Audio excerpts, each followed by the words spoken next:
বিশ্বভারতীর আপত্তির ফলে অবশেষে শান্তিনিকেতন কবিগুরু হস্তশিল্প সমিতি থেকে রবীন্দ্রনাথের মূর্তি সরানোর প্রক্রিয়া শুরু করল বোলপুর পৌরসভা। দুটি জেসিবি মেশিন দিয়ে মূর্তি সরানোর কাজ চলছে। শুক্রবার শান্তিনিকেতনের হেরিটেজ স্বীকৃতির বিষয়ে প্রশাসনের সঙ্গে গুরুত্বপূর্ণ বৈঠক করে বিশ্বভারতী। সেখানে বেশ কিছু ইতিবাচক সিদ্ধান্ত নেওয়া হয়। ওই বৈঠকে বোলপুর পৌরসভার প্রতিনিধিরাও উপস্থিত ছিলেন। বৈঠকে মূর্তি সরানোর বিষয়েও আলোচনা করা হয়।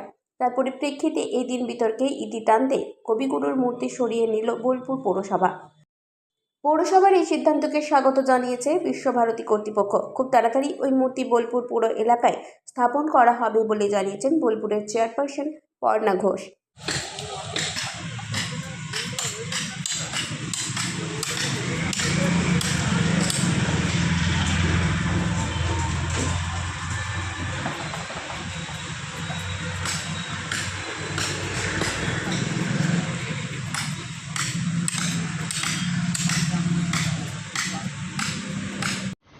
তাহলে তো প্রথমে একটা কথা বলতে হয় যে বোলপুর শান্তিনিকেতনবাসী তো সবাই দেখেছে যে ওখানে একটা দীর্ঘদিনের মূর্তি ছিল।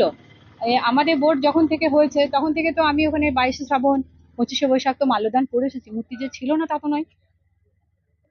এবার দেখতে হবে যে হ্যাঁ এই মূর্তিটা হয়েছে যেখানে ওখানে যে হ্যান্ডিক্যাপ মার্কেটটা রয়েছে ওনারা আমাদের আর বোলপুর পৌরসভায় একটা আবদার করেছিল যে যাতে মূর্তিটা একটু ভালো করে করে দেওয়া হয়, যে কারণে ওখানে মূর্তিটা প্রতিষ্ঠিত হয়েছে। এটা আমাদের আলোচনায় একটা সিদ্ধান্তে আমরা এসেছি যে আপাতত বিশেষ কারণবশত ওটা স্থগিত রাখা হচ্ছে কালকের অনুষ্ঠানটা। একটা কথা বলি যে তখন কি বলেছিল সেটা নিয়ে কোনো কথা আমি এখন বলতে পারবো না, কেননা তখন আমি ছিলাম না। এই যে উচ্ছেদ অভিযান চলছে, তারা যে আমি আবারও বলছি তখন কি কথা হচ্ছে সে কথাই আমি যাব না, কেন তখন তো আমি ছিলাম না।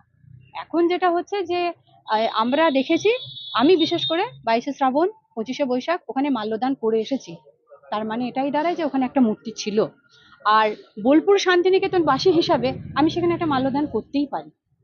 সেটা বলছি না, এই পৌরসভা যে উচ্ছেদ অভিযান চলছে আপাতত বিশেষ কারণবশত ওটা স্থগিত রইল। পৌরসভা যে উচ্ছেদ অভিযান চলছে সেটা সেক্ষেত্রে ওরা যদি সরকারি জায়গা দখল করে থাকে তাহলে কি ব্যবস্থা? সেটা ভাবনা চিন্তা করে দেখা যাবে। আমাদের তো একটা সবকিছুই যেটা আমরা এখনো পর্যন্ত করে যাচ্ছি আলোচনা সাপেক্ষ। আমরা দিনে কাজ করি, সন্ধ্যেবেলায় আলোচনায় বসি, তো সবটাই আলোচনা সাপেক্ষ।